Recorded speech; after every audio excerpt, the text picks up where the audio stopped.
Hi, everyone. Welcome to this edition of SBE Council's Small Business Insider Live. I'm Christy Arslan, and I am the Small Business and Entrepreneurship Council's Entrepreneur in Residence, and I'm a small business owner from Alexandria, Virginia. And Small Business Insider Live is a live stream program that we produce to talk about all the hot topics impacting small business on Capitol Hill, highlight small business policy that's coming down the pike, and also share some tools and tips to help business owners manage and grow their business better. And joining me today is Kerrigan. She is the president of SB Council and a longtime advocate for entrepreneurs and small businesses. Hi, Karen. How are you today? I'm doing fine. Thank you for pulling this together, and I hope everyone out there is doing well. Thank you for joining us, everybody. Sure. Well, the hot topic for today is health reform. Obviously, for anyone watching the news, most small business owners out there have likely heard that Senate efforts to address Obamacare's big issues and repeal and replace, which was the big focus of Senate Republicans' efforts, seem to be stalled. That the Senate wasn't able, Senator Mitch McConnell, Senate leader, was not able to get a good compromise that would allow enough votes to continue to move forward efforts to address high healthcare costs. So I was hoping you could share with us a little bit first about how the Senate versions of Obamacare repeal and replace were different from the version that passed the House, and then talk about what were the sticking points that have caused the movement on this issue to stall. Well, I think that the big issues were on spending from a business and a small business perspective, and for affordability. I don't think there were that many differences per se, other than some tax issues. But for the most part, the Senate bill allowed. Was really working towards more affordable choices, association health plans, some repealing parts of the bill that the mandates and some of the taxes, that have been getting in the way and driving costs higher. But really the big issues are, I think what it comes down to is, on the Senate side, number one, you do have senators who just say, look, we said we're going to repeal this bill, okay? So we have to fundamentally repeal this bill and get Obamacare out of the healthcare system. But they're willing to look at sort of repeal and replace, as long as the replacing's only focused on sort of market-oriented policies or measures that would help drive competition and costs lower. So, but the replace bill, the big issues were Medicaid spending. Was it going to cut too much? There were some senators who were concerned about that. For those states, that did expand Medicaid, so they're worried about those cuts, what those mean for the constituents in those states. And there was a big concern on many senators as well. When the CBO, the Congressional Budget Office, came out with those reports or studies that said, 20 some odd million people are going to lose their health insurance. We can quibble in terms of whether that's actually correct or not. But the fact of the matter is, that's the perception, right? Among the public, that people would lose their health insurance, and they're very concerned that people will have a place to go, that they won't lose their health insurance. So, in terms of where we go now, I think a lot of senators are still, shrugging their shoulders as to where we go now. There is supposed to be a vote next week, on the motion to proceed, and we're not quite sure whether that's going to be a motion to proceed on repeal Obamacare only, and then have that 2-year transition time to really come up, with a plan and let the market settle down a little bit, or actually come up or do the repeal and replace with the bill that they were considering, but they are working on a little bit more. So I think, it's it's changing. They're going to be negotiating through the weekend. But they said there's going to be a vote on something next week, and we'll just have to see what it is. It could be both. There could be a repeal and replace, and maybe a vote on repeal only in an amendment, right? And I think that would make some of the senators happy. At least they could, get a vote and say, I voted for repeal only. So we'll see, where we're going to go with this next week and what's going to happen. It is fluid at this point. Yeah. And, as a business owner perspective, looking at our bills, there were definitely some positive aspects of a Senate bill that were a little different from the House bill. Like, one of the things I think beneficial was that they tied the tax credits to income, so that would be a big help for business owners based on their income level, rather than the House version, which was age-based. And then also, if I'm correct, Karen, they incorporated some of the market reforms in the Senate bill, which I believe they were looking to do on the House side separately, but they included small business health plans or association health plans, allowing business groups and other grouping mechanisms to help try and address the cost features. And cost is really key for a lot of business owners to be able to both afford health insurance for owners, as well as employee-based or employer-based coverage for workers. So those were two positive elements of the Senate bill from the small business perspective. What do you think? Do you think that they will, in your opinion, be able to get something done on this year? And if not, what do you think the impact might be on healthcare costs for small business owners as we round out, go into next year? Because insurance companies now are planning their offerings as we move into next year. Yeah, you're right. What we're hearing about cost is positive at this point, right? There's going to be some big increases, as there have been in previous years, but also the big piece too that's really making headlines is the lack of choices in the market.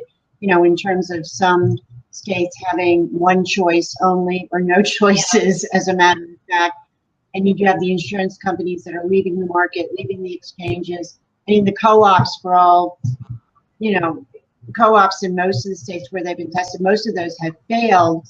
So a lot of small business owners are they're very concerned about next year. In fact, we have a survey out in the field right now, Christy, as you know, and the early returns that have come back, are quite stark in terms of the number of small businesses, like 80% or more, have said their costs have gone up, their choices have been limited, and their access to care has gone down. Meaning that they have higher, co-pays, higher deductibles, fewer doctors, narrower networks. So this is a pretty serious situation. So I think what's going to happen is that, I think they're going to have to do something. At the end of the day, I think what's going to happen, and we're going to still push for really, really significant reforms, because we think the Affordable Care Act needs that. But I think at the end of the day, they're going to end up, passing something and sending it to the president's desk. I think that is a little bit more limited. Perhaps repeals some of the taxes. It provides more flexibility in terms of the exchanges, and addresses some of these costs. But I think for the time being, at least for the next few years, it's still going to be a tough challenge for business owners out there in terms of cost, because even if their costs stayed the same or went down a little, healthcare, as you know, is still really expensive. So we're not going to see those dramatic decreases in cost or more choice in the marketplace. I think we're just going to continue to sort of float along here, and they're going to end up fixing it, I think, little by little. Yeah. That, if I had to make a guess, that is what it would be. You might have a different perspective on that. But I just don't see how they're going to be able to get those votes that they need on the Republican side and push through a big bill. So. No, I think you're right. I think, maybe they can work to, on the Senate side, to get some agreement on some smaller pieces that there's more universal agreement on.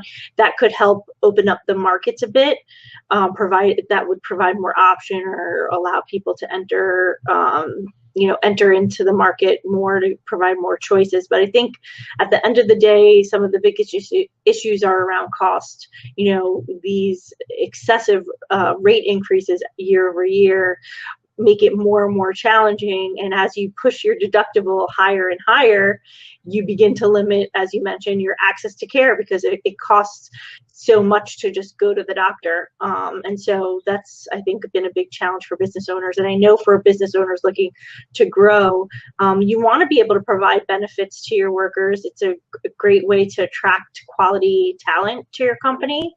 And also, many your workers are part of your family. They're helping your business grow every day. You see them every day. You want to be able to provide them quality benefits. And so I think it's important. This is one of the biggest issues for anyone out there, making sure they have access to healthcare. So I think, a lot of small business owners, whether they do it in a big bill effort or at least begin to kind of pass things that will hopefully ease some of that burden, I think small business owners will take whatever they can do or get done just to maybe see a little bit of a break on things with healthcare. I hope there's some things that are done to provide business owners with some flexibility, in terms of allowing them, there's more that they can do, as on health reimbursement accounts, cafeteria plans, allow the state to be a little more flexible in testing pilot programs that, perhaps can then, go nationwide if they are successful. The other big issue is, I think, what they're thinking, the White House and the leadership, as well as many members of Congress themselves, is how much political capital do they waste? And I don't mean that. From a small business perspective, it's not wasted to continue to work on that. But you know what I'm saying, right? How much political capital do they continue to push to put into this issue? And not focus on tax reform, which is another huge issue for small businesses and the business community at large. And, again, in that big survey that we have out there, about 60 some odd% of business owners say both issues are equally important. In fact, tax reform is more important than healthcare reform, although, close to 90% say reforming the system is important for the competitiveness and, for their business. It's very important for their business. They look at tax reform as being just a little bit more important. And so I think, like, the leadership in the White House are saying, okay, we just can't get stuck, on this issue. We've also got to move on tax reform, because there's only a small window of opportunity to do that as well. And do you think now, while they're trying to figure out the best approach because of the slim margins in the Senate, to get something done, are they going to be moving to tax reform? Is that now a renewed focus? Because, as you mentioned, that's also a critically important issue for small business. There's been a House, Senate, and White House team that has been meeting on this issue for several months. So, there is a rump group. There have been, some hearings in the House. There was, I think, the first hearing in the Senate this past week. And, I think they want to get really rolling with this and get a plan, something going. The House obviously has the Ways and Means Committee. It all starts there, get a plan out and, get it voted on by the House and let the Senate do its thing. But, Orrin Hatch, is working on the issue now. So I think they're a little bit further down the road than than is sort of what is seen out there in the public domain. There have been a lot of talks. But there's got to be legislative action. They got to start, putting something out there, put a plan that can be voted on. I'm hoping that this doesn't become as contentious as healthcare. I think there's a little bit more that they can, agree on than disagree on. And, it is important for all businesses and the competitiveness of our country. So, and the growth, sustainable growth for our country. Sure. I'm optimistic on that issue, but I'm always optimistic. Sure. But I do see, you will see, I think, the pace accelerate, in terms of, really getting getting it to the House floor, getting it voted on. And the Senate, as I said, is sort of started the wheels in motion as well. And just for our viewers, you mentioned a survey around health reform and the Obamacare repeal replace efforts. Will SB Council be releasing those results? Yeah, either at the end of next week or the week after, because we've allowed a little bit more time for our small business owners to respond who are on vacation. That's right. We're hoping that's where they are. But it's great. I mean, we've got several hundred, responses already. We just need a few more, Sure.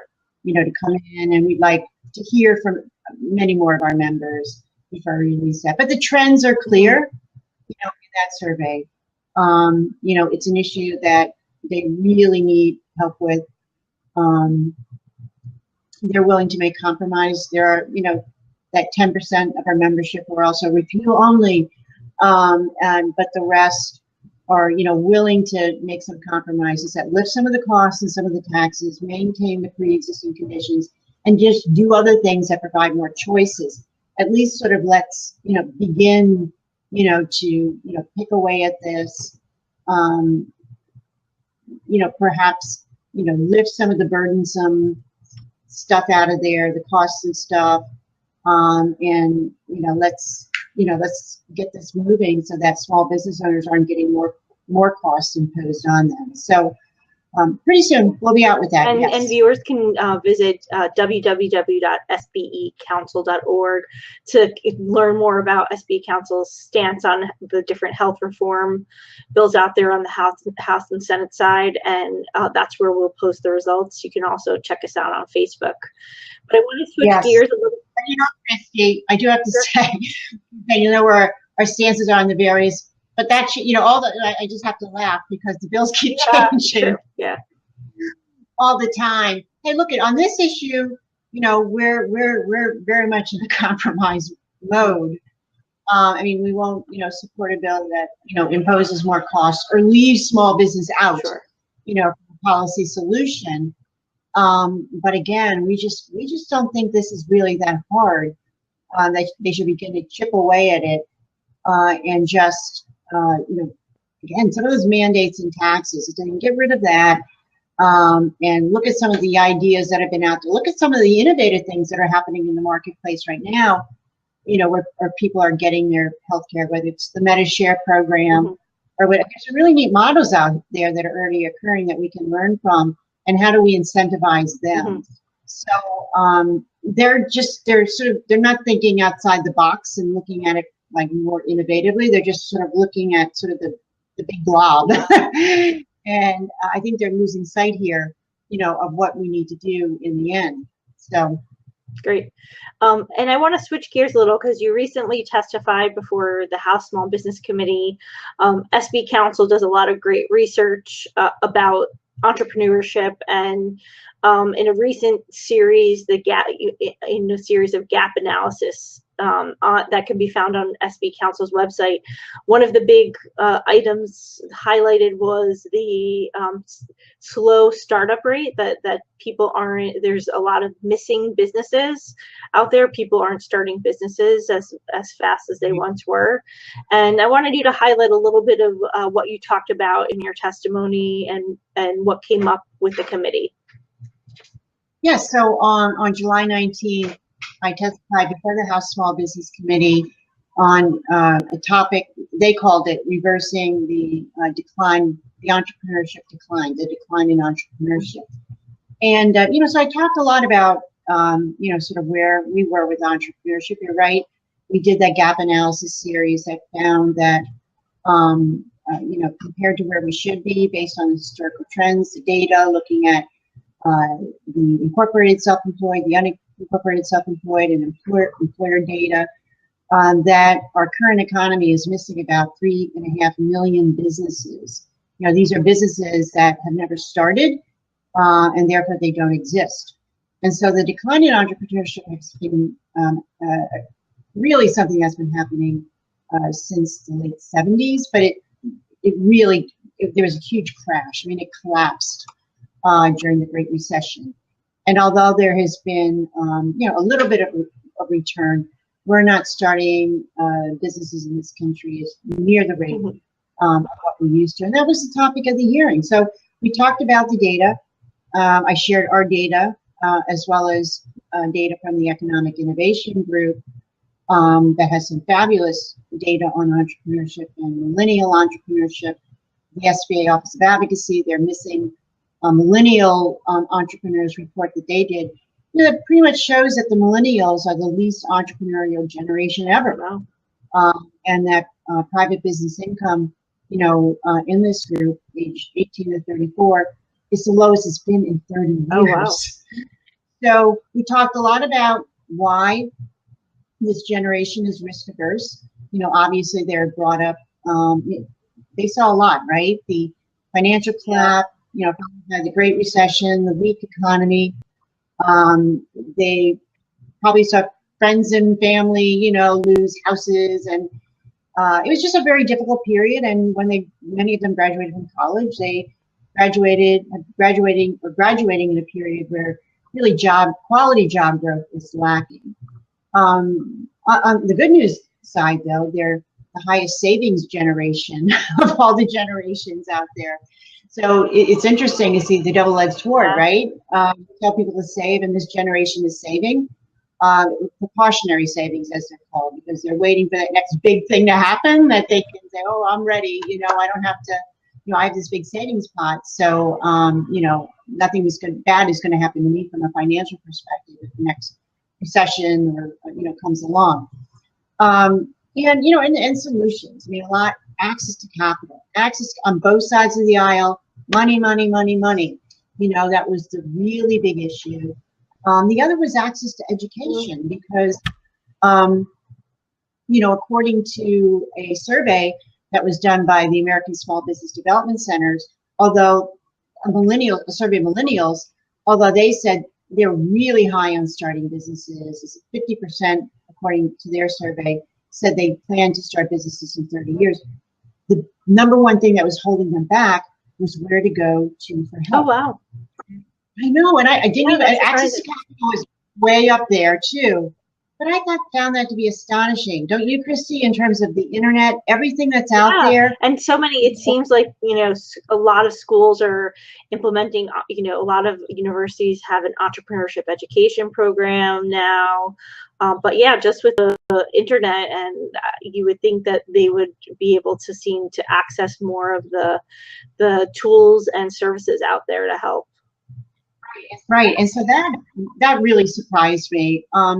You and I both know sort of the SBA and their programs, is still a tightly held, it seems like a secret out there. I don't know why, but the SBA administrator is traveling all throughout the country, really getting a lot of media. Everywhere she goes, she's calling it the SBA Reignite Tour to let people know about SBA and its services. And I think that's a great thing. But at the hearing, I was talking with one of the Democrat members. She and I were fascinated by this. And I said, well, a lot of it in all of these programs, whether it's SBA-based, Chambers of Commerce, any of the educational programs, is, you sort of got to connect and be where this generation is. Yeah.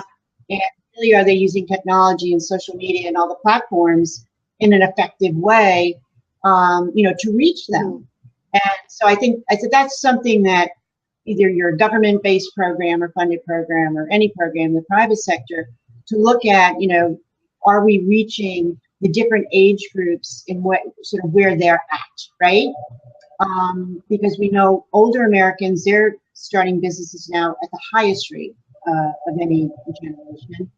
But they're probably looking everywhere for business information, more traditional sources, online, in their community. They're probably not first going to Facebook or on social media or whatever platform. So, access to this education and training is going to be available, on all these platforms, but you can never replace, I think, sort of help right there in the community and mentors, who are going to be helping, business owners. And that fed into access to broadband, how a lot of rural communities have been left behind. And that was a key issue that we talked about. And The concentration of capital, human capital, the fact that in this recovery, that 5 major metro areas started as many businesses as the rest of the country. So, whereas in the early 80s, it was 29 metro areas that started as many businesses as the rest of the country. So you can see the density and the concentration. So it was very fascinating, and it was a great hearing. It was one of the best ones I think I ever participated in. I really enjoyed it. So good. Well, we'll make sure to share a link of where the hearing is located on the House Small Business Committee site, so people can go ahead and take a look at. They record the hearings. You can watch it live, and you can also click the link to read Karen's testimony as well. Karen, anything else coming down the pike that small business owners should be aware of as we're, midsummer and about to wrap up summer season? But any particular policy areas that they should be concerned about or know that are going to be worked on moving forward, or any information that SB Council is looking to hear? I know you were reaching out to people to share any information they had on any regulatory issues that is impacting their business, to send in, your story to SB Council so that we could take a look at it, look to see what we can do to address some of those regulatory issues. But anything else that SB Council needs from business owners?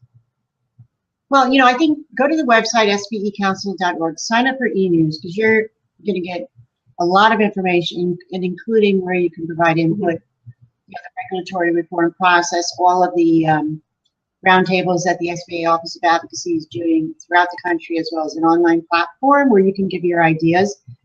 And I think this administration is very serious about regulatory reform. I think close to 800 regulations, according to the Office of Management and Budget, have already been sort of rescinded or repealed or sort of streamlined. So they're certainly on their way, but they have a lot of work to do.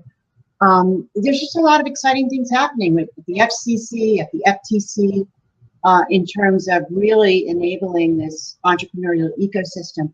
I think the big issue we're looking at now too is trade. Where we're going to go to trade as a country, because access to markets is a key issue for entrepreneurial growth, for business growth. And is it going to be more difficult, or is it going to be more easy to access these markets? So NAFTA is undergoing renegotiations now. We testified on that issue with the International Trade Administration. We're going to watch very closely in terms of how those negotiations impact small business trade with Mexico and with Canada. But we want to continue to push our country in a direction where we have more of these trade agreements, so our businesses can actually compete in these markets on a level playing field and go after their markets, the customers in this market. So that is, I think, a real critical one we're watching as well at this point. And also, I think on the trade front, not only in terms of impact on business owners who are looking to get into businesses looking to get into new markets or trade, but if you're in the supply chain of a company, a larger company that does a lot of international trade. You mentioned NAFTA renegotiations, so in this case, Canada and Mexico. These are issues you should be keeping an eye on, because it might impact your ability to do business with these other companies. Yeah. And so a lot of issues, again, what tax and healthcare reform we're very much focused on, because those are the top issues of small business owners. And on the regulatory front, we feel very comfortable where that's going. Those are the big issues. Again, we want to see some positive movement on those. And then any of the other issues along the way that we're working on in terms of legislative things that will improve the ecosystem for small businesses and startup, we'll let people know on the website or through our e-news. So again, go to sbecouncil.org. Follow us on Facebook, Twitter at sbecouncil, because we're always sharing breaking news or the latest stuff in those social media platforms too. Well, thank you so much for your time today, Karen. We appreciate all of your work on behalf of business owners like mine and others across the country to try and create an economic climate that is beneficial for business startup and business growth. Again, as Karen mentioned, visit sbcouncil.org. We host Small Business Insider Live on a bi-weekly basis. You can find us on YouTube, on the SB Council YouTube page, past past editions, and also keep an eye out on Facebook as we highlight future editions and future guests. If you have a topic you're interested in learning more about, drop us a line and we will look to bring an expert to discuss it on our next Small Business Insider Live. Thank you everybody for joining us today. Thanks again, Karen. Thank you.